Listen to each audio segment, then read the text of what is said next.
जब अबू तालिब के इंतकाल का टाइम आया, अल्लाह के नबी ने चाहा मेरे चचा ईमान ले आए। बुखारी के अल्फाज हैं, चचा के पास आप पहुंचे, आखिरी टाइम था, आखिरी टाइम था, चचा की आखिरी सांसें चल रही थी।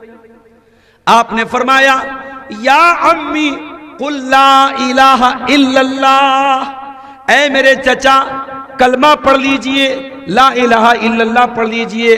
वहाजु बिका वहाजु बिहा इंदल्लाह, ऐ चचा इस कलमे की वजह से मैं अल्लाह ताला के यहाँ आपके लिए लड़ूंगा, आपके लिए बहस करूंगा। चचा से आपने बहुत जिद की, इसरार किया कि चचा कलमा पढ़। चचा ने कलमा नहीं पढ़ा। क्यों नहीं पढ़ा, वजह भी सुन लीजिए, वजह सुन लीजिए।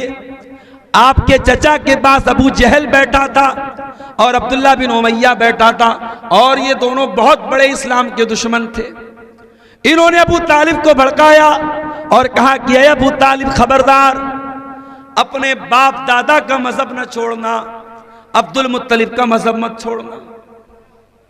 जब इन दोनों ने बहुत भड़काया, अबू तालिब आखिरी टाइम तक कलमा नहीं पढ़ सके।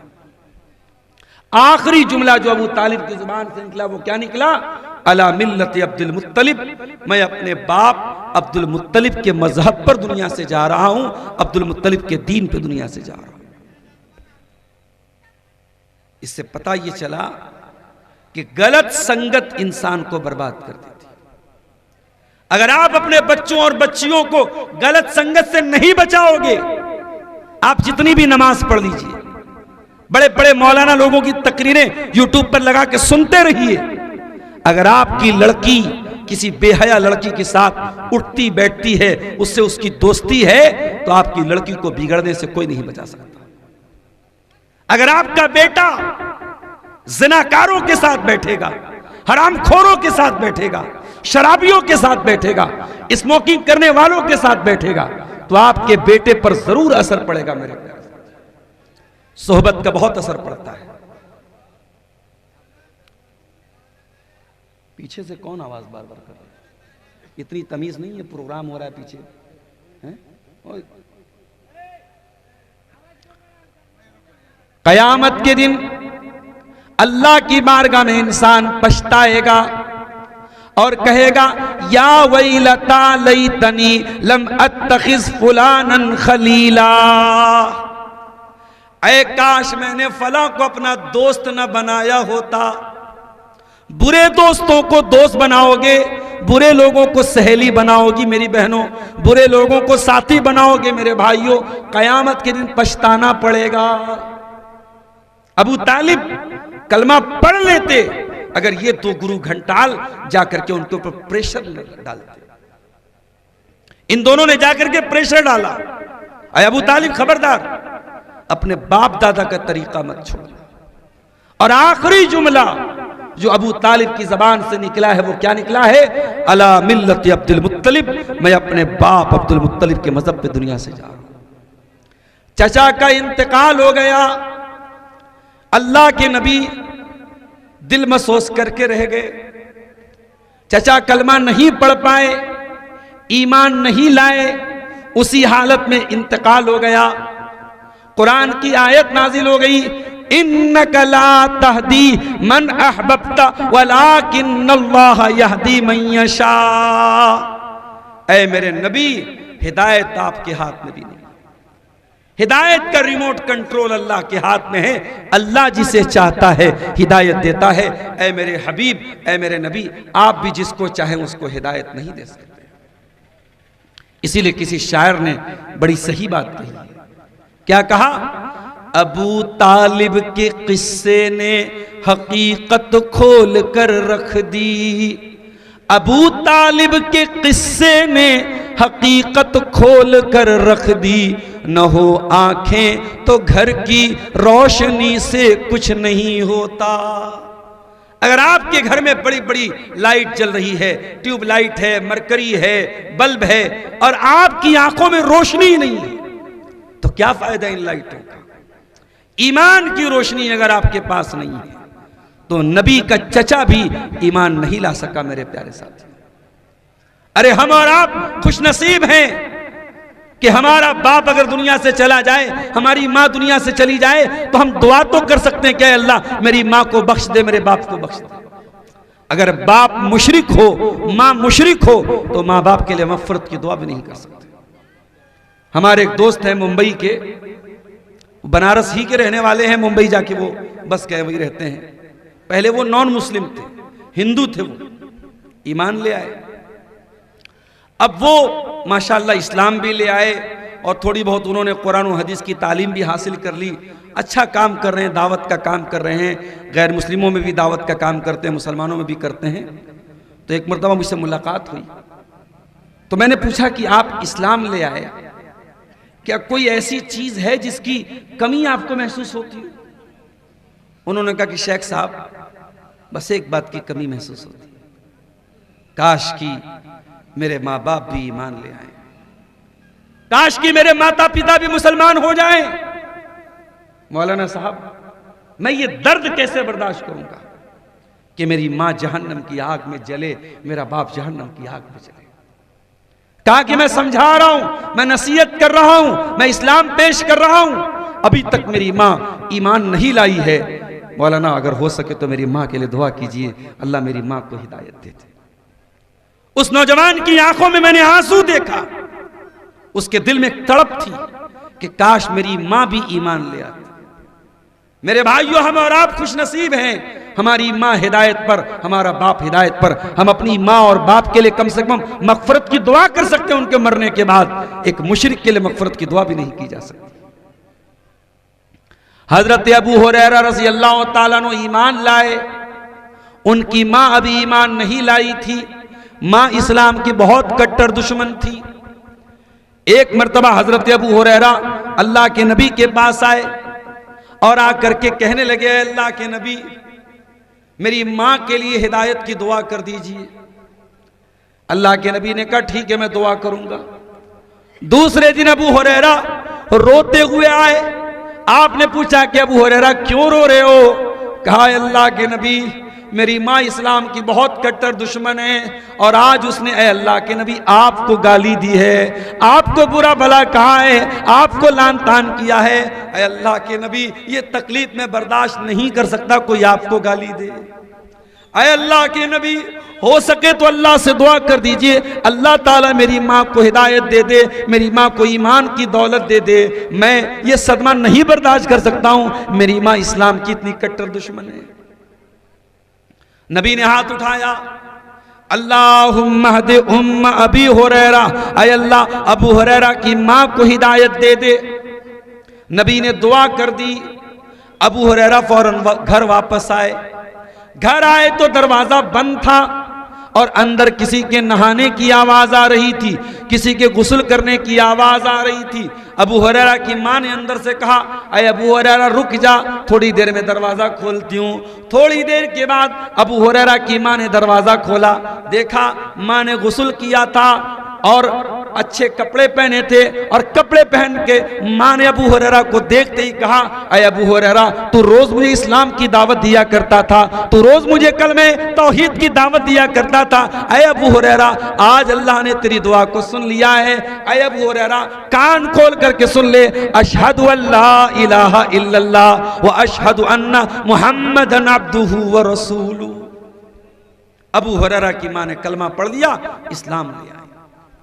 अबू हुरैरा फिर रोने लगे और रोते रोते अल्लाह के नबी के पास आए।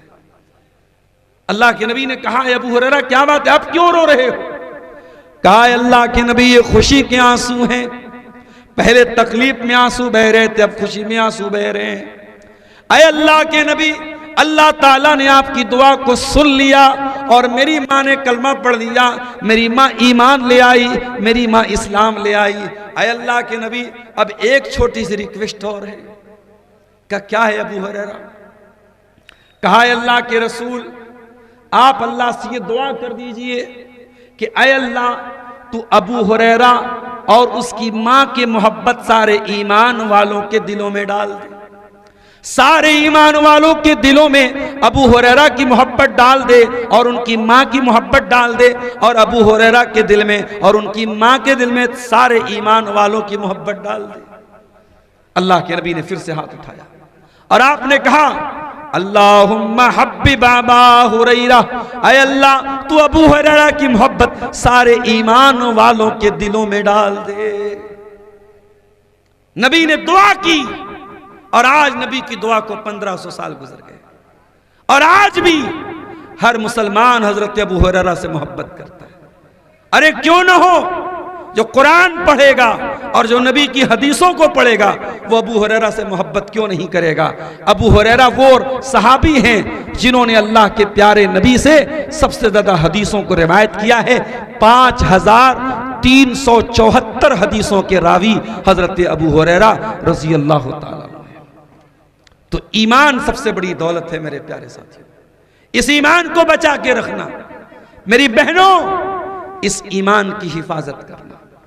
हालात बहुत अच्छे नहीं हैं, हमारे मुल्क में नफरत का माहौल बड़ी तेजी से परवान चढ़ाया जा रहा है। अब तो खुल करके सोशल मीडिया पे कहा जा रहा है कि ये इनका मजहबी आतंकवाद की शिक्षा देता है। मैं ट्रेन में आता हूं, चुपचाप से अपनी सीट पर लेटा रहता हूं, लोग कमेंट करते हैं, लोग बातें बनाते हैं। अब दाढ़ी के साथ और कुर्ता पाजामे के साथ ट्रेनों में सफर करना मुश्किल है। इतनी नफरत परोसी जा रही है मेरे प्यारे साथी, और मुझे समझ में नहीं आता कि जितने ये भारत में हमारे देश में जितने आतंकवादी हमले होते हैं, ये हमले करने वाले कौन है अल्लाह बेहतर जाने। हम तो भाई जो मीडिया में दिखाया जा रहा है उनमें चुन चुन करके जो पकड़ा जा रहा है कि साहब ये मुसलमान है, ये मुसलमान है, ये मुसलमान है, और खुल करके मीडिया वाले कह रहे हैं कि सारे आतंकवादी मुसलमान ही क्यों होते हैं। मुझे एक बात ये समझ में नहीं आती कि अगर ये आतंकवादी जो पकड़े जा रहे हैं अगर वाकई में ये आतंकवादी हैं और इन्होंने ही ये हमले किए हैं और कराए हैं, इससे बताओ मेरे भाई इस्लाम का क्या भला होता है और इससे मुसलमानों का क्या भला होता है। जब जब भारत में ऐसे हमले होते हैं भारत के मुसलमानों का जीना हराम हो जाता है। अब आप अंदाजा लगाइए, अब कोई मुसलमान डॉक्टर उसके क्लिनिक पर बाकायदा अब गैर मुस्लिम जाने से परहेज करेगा और इसी मुद्दे को बुनियाद बनाएगा कि अरे इनका क्या भरोसा, ये तो डॉक्टर के भेष में भी आतंकवादी होते हैं। यानी भारत का जो भाईचारा है, जो प्रेम है, जो सौहार्द है, जो आपस की मोहब्बत है, उसको बाकायदा खत्म करने की बड़ी गहरी साजिश है। इसका जो भी जिम्मेदार है, एक बेकसूर की हत्या करने वाला भी हमारी नजर में दोषी है और उसको उसके अंजाम तक पहुंचना चाहिए, चाहे वो अपने आप को मुसलमान ही क्यों ना कहता हो। लेकिन हां, इसी देश में हम देखते हैं आतंकवाद के जुर्म में जेल की कोठरी में एक नौजवान को पहुंचाया जाता है और 8 साल के बाद 10 साल के बाद कोर्ट और अदालत कहती है कि साहब ये बेगुनाह था, ये बेकसूर था। और आतंकवाद एक ऐसा बड़ा इल्जाम है, इस इल्जाम में जो जेल में जाता है उसका परिवार भी उससे नाता तोड़ लेता है, उसकी बीवी भी रिश्ता तोड़ लेती है, उसके बच्चे भी रिश्ता तोड़ लेते हैं। 8 साल 10 साल जेल में रहने के बाद जब वो इंसान अदालत बाइज्जत रिहा करती है, वो इंसान दुनिया में किसी के काबिल नहीं बचता है। मेरे प्यारे साथियों, हमें इस बात से भी शिकायत है, हमें इस बात से भी शिकायत है कि पुलिस अगर किसी को अरेस्ट करती है और हमारी एजेंसियां किसी को पकड़ती हैं, इससे पहले कि उसका जुर्म प्रूफ हो, उसका अपराध साबित हो और अभी अदालत ने उसको मुजरिम करार दिया कि नहीं दिया, हमारा मीडिया तो पहले ही उसको दोषी करार दे देता है। तो मेरे प्यारे साथियों, मैं बात यह कर रहा था कि आज ईमान की जो ये दौलत है, ये बहुत बड़ी दौलत है। मुल्क के हालात खराब हो रहे हैं, मगर इतने खराब हालात में भी हमें अपने ईमान की हिफाजत करनी है। मेरे प्यारे साथियों, अल्लाह कुरान में कहता है वला तमूतुन्न इल्ला व अंतुम मुस्लिमून, तुम्हें मौत ना आए मगर इस्लाम की हालत में, तुम मरो तो इस्लाम की हालत में, तुम्हारी जान निकले तो कलमे तौहीद पर निकले। और अपनी बहनों से कहना चाहूंगा कि अल्लाह के वास्ते किसी के प्यार और मोहब्बत के झांसे में आकर अपने ईमान से कॉम्प्रोमाइज मत करना, अपने दीन से समझौता मत करना। प्यार और मोहब्बत के नाम पे कभी भी अपने दीन को त्याग मत करना, इस्लाम और ईमान से बड़ी कोई नेमत नहीं है। मेरी बहनों, मेरे भाइयों, इस ईमान की हिफाजत करो। अल्लाह कुरान में कह रहा है, जो लोग ईमान के बगैर दुनिया से चले जाएंगे उनके ऊपर अल्लाह के फरिश्ते लानत करते हैं। और आगे बढ़िए, अल्लाह के फरिश्ते ऐसे लोगों पर भी लानत करते हैं जिनको शरीयत की जानकारी हो, इल्म दीन की जानकारी हो और उस इल्म दीन को वो छुपा लेते हो। शरीयत का मसला मालूम है, इल्म दीन मालूम है और जानबूझ करके उसको छुपा रहे हैं। ऐसे छुपाने वाले अपने पेट की दुकान को बचाने के लिए सच्चाई को छुपाने वालों पर भी अल्लाह के फरिश्ते लानत करते हैं। आइए हम कुरान की आयत देखते हैं। अल्लाह फरमाता है, इन्नल्लज़ीना यक्तुमूना मा अंज़लना मिनल बय्यिनाति वल हुदा।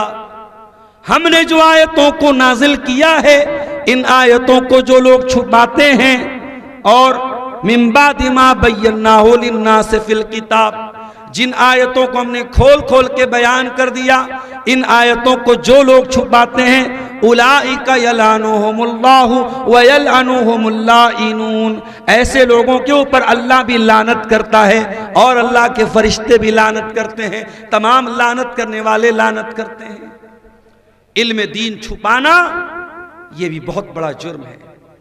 इसी भारत में कितने लोग हैं 10-10 साल उन्होंने मदरसों में पढ़ा है, उनको मालूम है कि क्या सही है और क्या गलत है, मगर इसलिए वो सही बात नहीं बताते अपनी पब्लिक को, अपनी आवाम को।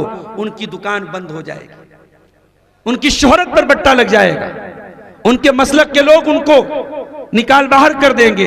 अपनी साख बचाने के लिए, अपना मसलक बचाने के लिए लोग दीन को छुपा लेते हैं। इसीलिए अल्लाह के नबी फरमाते हैं, अबू दाऊद की सही रिवायत है, मन सुइला अन इल्मिन फकतमहु, जिससे इल्म दीन का मसला पूछा जाए और वो मसले को छुपा ले, उलजिमा बिलजामिम मिनन नार, उसको आग की लगाम पहनाई जाएगी। अगर आपको कोई दीन का मसला मालूम है और आपसे पूछा जाए और आपने मसले का जवाब नहीं दिया तो कयामत के दिन आग की लगाम पहनाई जाएगी। इसलिए इल्म दीन को छुपाना ये बहुत बड़ा अपराध है और बहुत बड़ा जुर्म है मेरे प्यारे साथियों। और आगे बढ़िए, तीसरा जो काम जिस पर फरिश्ते लानत करते हैं वो काम क्या है? सहाबा को गाली देना, सहाबा को बुरा भला कहना, प्यारे नबी के साथियों को लानत करना, उनको बुरा भला कहना, ये काम भी ऐसा काम है जिस पर फरिश्ते लानत करते हैं। अल्लाह के नबी फरमाते हैं, तबरानी की सही रिवायत है, मन सब्बा सहाबी, जो मेरे सहाबा को बुरा भला कहता है, फ़अलैहिम लानतुल्लाहि वल मलाइकति वन्नासि अजमईन, उनके ऊपर अल्लाह की लानत, फरिश्तों की लानत और तमाम लोगों की लानत। अरे सहाबा कौन है? सहाबा वो हैं जिन्होंने अपने नबी के लिए सब कुछ कुर्बान कर दिया। सहाबा वो हैं जिनकी रातें अल्लाह की इबादत में गुजरती थी और दिन इस्लाम की राह में लड़ने में गुजरता था। और याद रखो मेरे भाइयों, अहले हदीस का अकीदा सुन लो सहाबा के बारे में। हमारा यह अकीदा है कि इस रूए जमीन पर नबियों के बाद, अल्लाह के पैगंबरों के बाद, अल्लाह के रसूलों के बाद अगर सबसे नेक लोगों की जमात कोई गुजरी है वो सहाबा की जमात है। लोग तहज्जुद गुजार बन सकते हैं, लोग नमाजी बन सकते हैं, लोग परहेजगार बन सकते हैं, मगर कोई सहाबी नहीं बन सकता। अरे हम जितनी भी मेहनत कर लें, हम वो आंखें कहां से लाएंगे जिन आंखों ने नबी का दीदार किया था? हम वो हाथ कहां से लाएंगे जिन हाथों ने अल्लाह के प्यारे नबी से मुसाफा किया था? हम वो मजलिस कहां से लाएंगे जिस मजलिस में अल्लाह के प्यारे नबी दीन की बातें बयान करते थे और सहाबा सुना करते थे? तो सहाबा को बुरा भला कहने वाला अल्लाह की लानत, फरिश्तों की लानत और तमाम लोगों की लानत। क्यों? इसलिए कि सहाबा वो लोग हैं जिनके लिए अल्लाह ताला ने जन्नत की गारंटी दे दी है। कुरान करीम की सूरह तौबा की 100 नंबर की आयत देखो, अल्लाह फरमाता है वस्साबिकूनल अव्वलून मिनल मुहाजिरीन वल अंसार वल्लज़ीना तबऊहुम बिइहसान रज़ियल्लाहु अन्हुम व रज़ू अन्हु व अअद्द लहुम जन्नातिन तजरी तहतहल अनहार। अल्लाह फरमाता है मैं अपने नबी के तमाम सहाबा से राजी हो गया, जो मुहाजिरीन में से थे उनसे भी राजी, जो अंसार में से थे उनसे भी राजी, और मैंने अपने नबी के तमाम सहाबा के लिए जन्नत को तैयार करके रखा है, जन्नत का वादा करके रखा है। तो नबी का हर सहाबी जन्नती है मेरे प्यारे साथी। और यहां यह बात भी नोट कर लो, हम ये नहीं मानते कि सहाबा मासूम थे। सहाबा मासूम नहीं थे, सहाबा से खताएं भी हुई हैं, सहाबा से गलतियां भी हुई हैं, मगर सहाबा की नीयत में कभी कोई खोट नहीं था। सहाबा नीयत के बिल्कुल पाक और साफ लोग थे, उनसे कभी गलती भी हुई, उन्होंने अल्लाह से तौबा कर ली, अल्लाह ने उनकी तौबा कबूल कर ली। नबी का कोई भी सहाबी ऐसा नहीं है जिसके दिल में खयानत हो, जिसके दिल में चोर हो, जिसके दिल में खोट हो। नबी का हर सहाबी मुखलिस है, सच्चे ईमान वाला है, और नबी के सारे सहाबा से हम मोहब्बत करते हैं मेरे प्यारे साथियों। और आगे बढ़िए, अल्लाह ताला के फरिश्ते ऐसे इंसान पर भी लानत करते हैं जो किसी बिदाती को पनाह दे, किसी बिदाती को अपने घर में लाने वाला, अपने घर में पनाह देने वाला, उसके ऊपर भी फरिश्ते लानत करते हैं। अल्लाह के प्यारे नबी फरमाते हैं मन अहदसा हदसन, जिसने कोई नई बिदत निकाली, फअलैहि लानतुल्लाहि वल मलाइकति वन्नासि अजमईन, उसके ऊपर अल्लाह की लानत, फरिश्तों की लानत और तमाम लोगों की लानत। बिदात करना, दीन में नया काम निकालना। आज हमारे यहां बहुत सारी चीजें दीन के नाम पे निकाल दी गई। आपके इस सीमांचल के इलाके में शायद बहुत सारी चीजें आपको नजर ना आती हो, लेकिन आप जरा सा हट करके निकलिए, बारसोई चले जाइए, आप कलिया चक चले जाइए, आप कलकत्ता चले जाएं, आप किशनगंज चले जाएं, आपको थोक के भाव बिदात मिलेगी। रबीउल अव्वल की अलग बिदात है, मुहर्रम की अलग बिदात है, ख्वाजा मोइनुद्दीन चिश्ती अजमेरी के नाम पे अलग बिदात है। दीन का कबाड़ा बना के रख दिया गया मेरे साथियों, दीन की शक्ल बदल दी गई। वो दीन जो तौहीद वाला दीन था, उस दीन को कब्रों का दीन बना दिया गया। वो दीन जिसमें अल्लाह के सिवा किसी और के आगे सजदा करने की इजाजत नहीं थी, उसी दीन को मानने वाले पीरों के आगे सजदा कर रहे हैं, बुजुर्गों के आगे सजदा कर रहे हैं, कब्रों के आगे सजदा कर रहे हैं। एक मर्तबा मेरा प्रोग्राम कर्नाटक में था। कर्नाटक में एक जगह पड़ती है गुलबर्गा। आने वाले रमजान में मैं वहीं पे जाने वाला हूं दर्स के लिए। गुलबर्गा में एक मज़ार है, कब्र है, उसको कहते ख्वाजा बंदा नवाज की कब्र। जैसे अजमेर में ख्वाजा मोइनुद्दीन चिश्ती अजमेरी की कब्र है, उनको गरीब नवाज बोलते हैं, और गुलबर्गा में जो कब्र है उनको बंदा नवाज बोलते। बंदा नवाज मतलब बंदों को नवाजने वाला, बंदों को देने वाला। तो वहां के साथियों ने मुझसे कहा कि मौलाना आप आए हैं हमारे शहर में, ये मज़ार है, दरगाह है, चलिए आपको सैर करा देते हैं। मैं गया उनके साथ। अब जब दरगाह के अंदर गया तो एक छोटी सी कब्र मैंने देखी। मैंने कहा भाई बड़ी बड़ी कब्र तो समझ में आ रही है, ये ख्वाजा साहब की कब्र है, ये उनके बेटे की कब्र है, ये उनकी बहू की कब्र है, ये छोटी सी कब्र किसकी है? कहा कि ख्वाजा साहब की बेटी ने एक बिल्ली पाली थी, वो बिल्ली भी बड़ी पहुंची हुई बिल्ली थी, बड़ी अल्लाह वाली बिल्ली थी, उसी बिल्ली की कब्र है। गौर कीजिए, बिल्ली की कब्र पर भी चादर चढ़ी थी, बिल्ली की कब्र पर भी माला चढ़ा हुआ था। थोड़ा और आगे बढ़ा, एक और छोटी सी कब्र मुझे दिखी। मैंने कहा ये किसकी कब्र है? कहा कि ख्वाजा साहब की बेटी ने एक तोता पाला था, ये तोते की कब्र है। बिल्ली की कब्र है, तोते की कब्र है। और यहां तक लोगों ने बताया कि यहां यह धारणा है कि इस तोते की कब्र पे अगर आकर के कोई देसी घी और चीनी अगर चढ़ा देगा तो बच्चों को जो जबान में लुकनत होती है, बाज बच्चे जो है तुतला के बोलते हैं, सांप नहीं बोलते हैं, तो बच्चा साफ बोलने लगेगा। सिर्फ इस तोते की मजार पे आके देसी घी चढ़ाना पड़ेगा और शक्कर चढ़ाना पड़ेगा। अल्लाह अकबर। तुमने नबी के दीन को क्या कर डाला? तुमने मोहम्मद रसूलुल्लाह के दीन की क्या शक्ल कर डाली?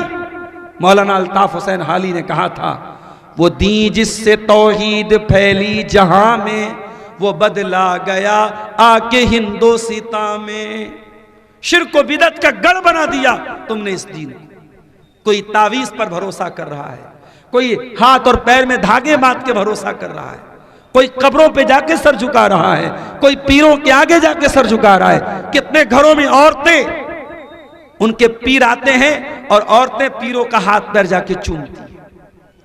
इस्लाम में कोई कितना ही बड़ा आलिम क्यों ना हो, किसी घर की औरत को इस बात की इजाजत नहीं दी गई कि आलिम से जाके मुसाफा करे। इस दुनिया की सबसे नेक हस्ती अल्लाह के प्यारे नबी जनाब मोहम्मद रसूलुल्लाह सल्लल्लाहु अलैहि वसल्लम थे, लेकिन नबी ने कभी भी किसी औरत, किसी गैर औरत से हाथ मिलाया नहीं, मिलाया आपने, किसी गैर औरत से हाथ पर आपने बैत नहीं की। हमेशा पर्दे की आड़ से आप बैत लेते थे। तो कोई बड़े से बड़ा आलिम आ जाए, अल्लाह का वली आ जाए, अपने घर की औरतों को उसके पास उसको अकेला छोड़ना या औरतों को उससे मिलना जुलना या उसका हाथ पैर चूमना, अल्लाह की कसम ये बेगैरती है, ये बेशर्मी है, ये बेहयाई है और इस्लाम में इसकी कोई गुंजाइश नहीं। बिदअत करने वाला, उसका अंजाम कितना भयानक होगा सुन लीजिए। अल्लाह के नबी फरमाते हैं, कयामत के दिन में अपनी उम्मत के लोगों को हौज़े कौसर का पानी पिलाऊंगा और जो हौज़े कौसर का पानी एक मर्तबा पी लेगा उसको फिर कभी प्यास नहीं लगेगी। अल्लाह के नबी फरमाते हैं, कुछ लोग आएंगे और मैं उनको हौज़े कौसर का पानी पिलाना चाहूंगा। फरिश्ते रुकावट बन जाएंगे और फरिश्ते कहेंगे, ऐ अल्लाह के नबी आप इनको हौज़े कौसर का पानी नहीं पिला सकते। मैं कहूंगा क्यों? असहाबी, ये तो मेरी उम्मत के लोग हैं, ये तो मेरे मानने वाले लोग हैं, मेरा कलमा पढ़ने वाले लोग हैं। ऐ फरिश्तों, तुम क्यों मना कर रहे हो इनको हौज़े कौसर का पानी पिलाने से? क्या अपराध है इनका, क्या कसूर है इनका, क्या जुर्म है इनका? फरिश्ते कहेंगे, इन्नका ला तदरी मा अहदसू बादक, ऐ अल्लाह के नबी आप नहीं जानते ये बिदअती लोग हैं, ये दीन में नया नया काम निकालने वाले लोग हैं। और एक बात याद रखो, अगर आपने अपने बच्चों की सही तरबियत नहीं की, आपके बच्चे भी बिदअती बन जाएंगे। मैं जानता हूं इसी सीमांचल के बहुत सारे लड़के कलकत्ता में जॉब करते हैं, दिल्ली में जॉब करते हैं, मुंबई में जॉब करते हैं। जब वहां पे उनको सही माहौल नहीं मिलता है, गलत माहौल में जाते हैं, बिदअत वाले माहौल में जाते हैं, वो जाके बिदअत करने लगते हैं। बल्कि मैं आपके इलाके में देखता हूं, कुछ घरों में जाता हूं, पूरा घर अहले हदीस है, किसी बच्चे से मुसाफा कर रहा हूं, बच्चा दोनों हाथ से मुसाफा कर रहा है। इसका मतलब यह हुआ कि बच्चे के बाप ने कभी बताया ही नहीं अपने बेटे को कि मुसाफा एक हाथ से किया जाता है। बच्चे के बाप ने कभी बताया ही नहीं कि मुसाफा एक हाथ से किया जाता है। इसका मतलब यह हुआ कि हमारी तरबियत में कमी है, हमारी तरबियत में खोट है। तो ये बात याद रखो मेरे प्यारे साथियों, बिदअत करने वाला, चाहे बिदअत कोई भी तरीके की बिदअत हो, नबी ने किसी बिदअत का बंटवारा नहीं किया। नबी ने आम बात कही, कुल्लु बिदअतिन ज़लाला, हर बिदअत गुमराही है और हर गुमराही का ठिकाना जहन्नम है। लिहाजा बिदअत करने वाला और बिदअत को सपोर्ट करने वाला, बिदअती को पनाह देने वाला, इन सब पर अल्लाह के फरिश्ते लानत करते हैं। और आगे बढ़िए, एक और अमल है जिसके करने वाले पर अल्लाह के फरिश्ते लानत करते हैं, अपने मुसलमान भाई को डराना धमकाना। अल्लाह के प्यारे नबी फरमाते हैं, मन अशारा इला अखीही बिहदीदा, जो किसी धारदार चीज से अपने मुसलमान भाई की तरफ इशारा करे, किसी चाकू से, किसी तलवार से, किसी तीर से, किसी नेज़े से अपने मुसलमान भाई की तरफ इशारा करे, व इन्नल मलाइकत तलानुहु, ऐसे मुसलमान पर फरिश्ते लानत करते हैं। अल्लाहु अकबर। आप किसी मुसलमान को डराने के लिए अगर चाकू दिखा रहे हैं, हथियार दिखा रहे हैं, सिर्फ डराने के लिए, फरिश्ते लानत करते हैं। तो जरा सोचो, जो इस्लाम किसी को डराने के लिए भी हथियार दिखाने की इजाजत नहीं देता है, वो इस्लाम आतंकवाद की शिक्षा कैसे दे सकता है मेरे साथी। मीडिया वाले इस बात को भी कभी नोट करें, कभी टीवी पे चलाएं, कभी अपने प्रोग्रामों में चलाएं कि इस्लाम एक इंसानी जान की इतनी वैल्यू बताता है कि कुरान कहता है मन कतल नफ्सन बिगैर नफ्सिन औ फसादिन फिल अर्दी फकअन्नमा कतल अन्नास जमीआ।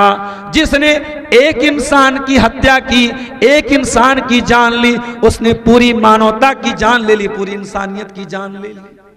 एक मानव की हत्या, एक मनुष्य की हत्या, समस्त मनुष्य बरादरी की हत्या है, पूरी इंसानी बरादरी की हत्या है मेरे साथियों। वमन अहयाहा फकअन्नमा अहयन्नास जमीआ। और एक इंसान की जान बचाने वाला पूरी मानवता का रक्षक है, पूरी मानवता की जान बचाने वाला है। तो इस्लाम, आतंकवाद तो बहुत दूर की बात है, इस्लाम किसी को कत्ल करना तो बहुत दूर की बात है। इस्लाम तो इस बात की इजाजत भी नहीं देता है कि आप हथियार दिखा के किसी को डराएं। अगर डराएंगे तो आपके ऊपर फरिश्ते लानत करते हैं। मेरे प्यारे साथियों, आज छोटी छोटी बातों पर झगड़े हो जाते हैं। इलेक्शन का माहौल है, कल रिजल्ट आने वाला है, हम दुआ करते हैं अल्लाह सही सलामती के साथ जो भी बिहार के हक में बेहतर हो वो सरकार बन जाए। लेकिन आज आप देखें इलेक्शन के दौरान हत्याएं हो जाती हैं, फिर रिजल्ट की खुशी में जुलूस निकलता है, उसमें मारपीट हो जाती है। मुझे यहां से झारखंड जाना है, मैं सोच रहा हूं सुबह ही निकल जाऊं, कल रिजल्ट के टाइम फिर पता नहीं क्या हालात रहेंगे। आप गौर कीजिए, ये हमारे यहां इलेक्शन जैसी चीज में भी हिंसा होती है, वायलेंस होता है। लेकिन इस्लाम वायलेंस और हिंसा के खिलाफ है मेरे प्यारे साथियों।